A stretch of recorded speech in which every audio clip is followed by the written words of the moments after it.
The Dutch are known as the world's leading experts in flood prevention. They have an advanced system of dikes and canals that prevent floods from doing any damage. To understand how they got this reputation, first you have to look at their history with water. In the past, much of the country was a swampy marsh. The inhabitants had to drain to farm or build upon it. This changed after a series of devastating floods that hit the Netherlands in 1953, killing over 1,800 people and causing billions of dollars worth of damage to property. The Dutch were forced into action by these events. Not only did they invest heavily in flood defenses, but they also devised new ways of protecting themselves against future disasters, such as building on hills instead of plains so that water would flow away, or installing drainage systems under roads so they could keep them dry even when flooded. In fact, they've been so successful at it that they've turned their country into one of the most densely populated places on Earth. But how do they do it? How do they manage all that water? Well, we're going to show you right now.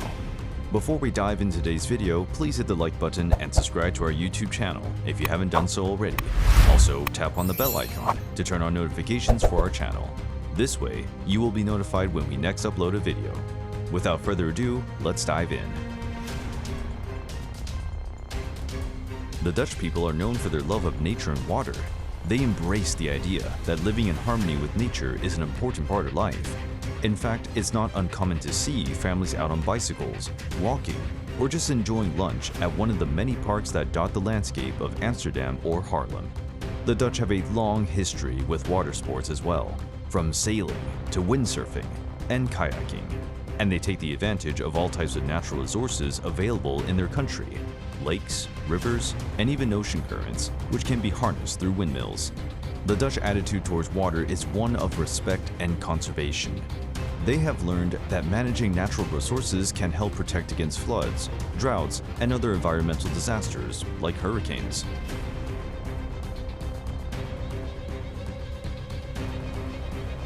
The Netherlands is a country that is especially vulnerable to flooding because of its location. The country is situated on the coast, where rivers meet the sea. In addition, much of the land in the Netherlands lies below sea level. This means that even a small rise in water levels can cause widespread damage and displacement. As a result, protecting against floods has always been an important priority for the Dutch people. The government took advantage of the technology at the time to design and build structures to counter the flooding problem very quickly. They also used technology to monitor river levels so they could respond quickly if there was a risk of flooding. Prior to 1953, only small portions of land had been flooded during previous disasters. Many people at the time did not understand why such measures were necessary. The Dutch have a sophisticated system of water management that involves a system of dikes, dams, and canals. The Netherlands has been successful at preventing floods from occurring for hundreds of years. In fact, they were able to keep their country dry during World War II, when the Nazis occupied the Netherlands. In the United States, many people think that what happened in New Orleans during Hurricane Katrina was an act of God or nature. It was actually caused by man-made ignorance and greed. A lack of proper flood control measures, coupled with poor planning for future development along the Mississippi River Delta region, the areas below sea level. The Dutch are not the type to take such chances. The Dutch have been working on their water management since the 15th century, when they constructed dikes and canals to prevent flooding. This effort was further strengthened by the problems caused by the North Sea floods in 1953, which killed about 2,000 people, destroyed thousands of buildings, and caused an estimated $1 billion in 1953 dollars in damage.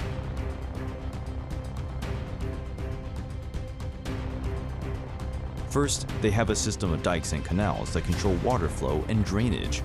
Polders are another method used to protect against flooding. Polders are man-made landforms, created by draining low areas near the sea or river so that they flood at the same time as higher areas along its banks. The Netherlands also uses drainage pumps to pump water away from land during rainy periods, or when there is an excess amount of rainwater due to heavy rainfall. Drainage pipes connect polders with drains, so excess amounts of water can be moved if necessary. This prevents overflow in reservoirs or rivers, which could lead to flooding if not managed properly. In the Netherlands, one example of a polder is the Veringermeer, which was created by an area of wetland. This created new land that could be used for agriculture or other purposes. The Veringermeer is just one example of how the Netherlands has prevented flooding by creating man-made landforms. To create a polder, several steps need to be followed. First, a canal must be dug around the area of wetland that is going to be drained. This canal functions as a barrier between the wetland and the rest of the land.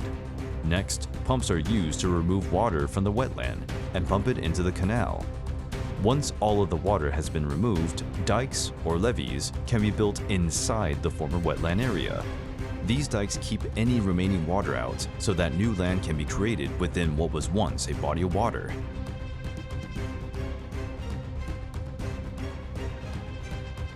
The Dutch have been building dikes and canals for centuries, but they're not just preparing for floods.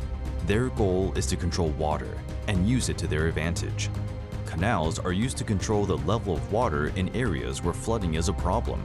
They also help protect against floods when the sea level rises in springtime, although some people think this has been happening more often recently. The Dutch use these canals to transport goods by boat, reducing the need for roads or railways over land. This makes them more resilient during bad weather conditions that might otherwise disrupt traffic through an area like New York City. Canals also allow people to control water quality and temperature, so they have clean drinking water.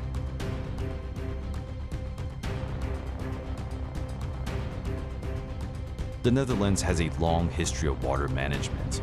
It is a combination of physical and social measures that, when combined, manage flood risk. Water management is a long-term strategy that involves multiple levels of government as well as the private sector. To be successful, it takes time, resources, and commitment from all parties involved. The Dutch have practiced this method for centuries, and it has been proven effective in reducing the impact of floods on their communities.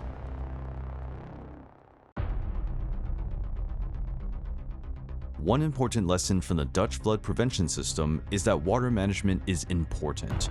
Water management should be used to create a system for flood management, and the Netherlands' success in this area has much to do with its use of canals and dikes. The country's extensive canal system was built in part to prevent flooding, but also as a method of transporting goods throughout Holland's many lowlands. This means that despite being slightly below sea level, they have been able to grow agricultural products such as wheat and potatoes, which are known for growing best in sandy or loamy soils, all over their country thanks to these waterways. Nowadays, the Dutch are highly adept at using this system to deal with floods. In fact, they're known for being some of Europe's best flood prevention experts. And that's because they've had plenty of practice over time. In 2012 alone, 3 major storms affected part of Holland. A lesson we can all learn from the Dutchman is that it's never too late to take steps towards protecting yourself against potential disasters.